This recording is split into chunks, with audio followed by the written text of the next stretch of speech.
Asimama. Wewe songa. Mlikuwa. Mjipange vile mlikuwa.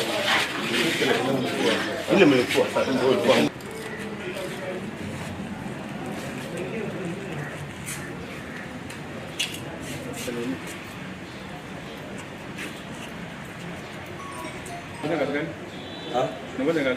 Wanafanya batenda. Hakuna jua, wewe, hebu funga macho wewe.